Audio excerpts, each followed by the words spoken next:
साथियों, आप सभी का मेरे चैनल पर बहुत बहुत स्वागत है। इस वीडियो में हम एनपीएस की जो दो स्कीमें होती हैं उसके बारे में जानेंगे। ऑटो चॉइस और एक्टिव चॉइस क्या होती हैं, यह किस तरीके से काम करती हैं और हमारे शिक्षक साथियों के लिए कौन सी स्कीम बेहतर रहेगी, इसके बारे में हम विस्तार पूर्वक जानेंगे आज। तो साथियों, वीडियो शुरू करते हैं। NPS, national pension scheme.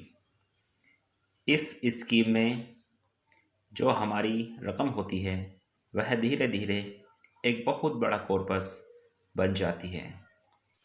पहली स्कीम है auto choice life cycle fund. यह स्कीम उन इन्वेस्टर के लिए होती है जिनको शेयर मार्केट की नॉलेज नहीं होती और उनका जो फंड होता है वह जिस फंड मैनेजर में पैसा लगाते हैं तो उनका फंड मैनेजर इस स्कीम को मैनेज करता है। और यह स्कीम उम्र के साथ साथ किस प्रकार मैनेज होती है मैं आपको बतलाता हूँ, आप देखिए। ऑटो चॉइस स्कीम में तीन तरीके की स्कीम में पैसा लगाया जाता है: LC75, LC50 and LC25। LC75 को एग्रेसिव फंड कहा जाता है।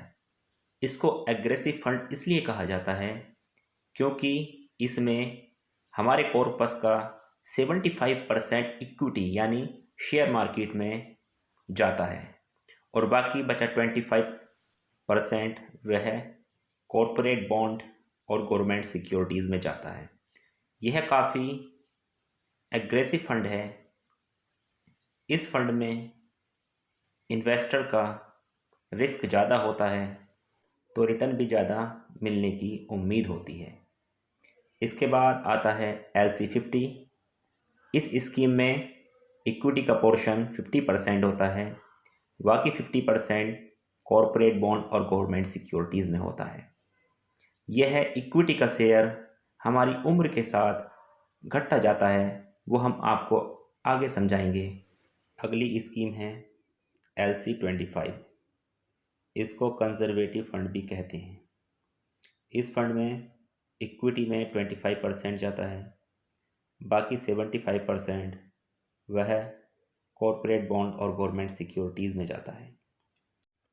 जैसा कि स्लाइड में आपके सामने आपको नज़र आ रहा होगा कि ऑटो चॉइस की तीन स्कीमें LC50, LC75 एंड LC25।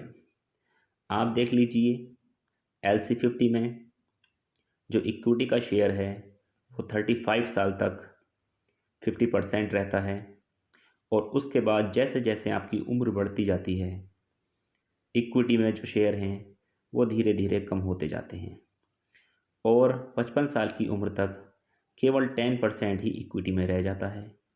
बाकी जो 90% है वह corporate bond and government securities में चला जाता है। इसके बाद आती है स्कीम LC75। तो 35 साल की उम्र तक जो इक्विटी का पोर्शन रहता है वह 75% रहता है और बाकी 25% corporate bond and government securities में रहता है।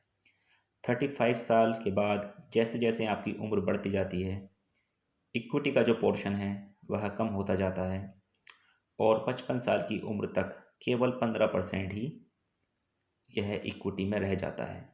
इसके बाद स्कीम आती है LC25। तो 35 साल की उम्र तक इक्विटी का जो पोर्शन होता है वह 25% होता है।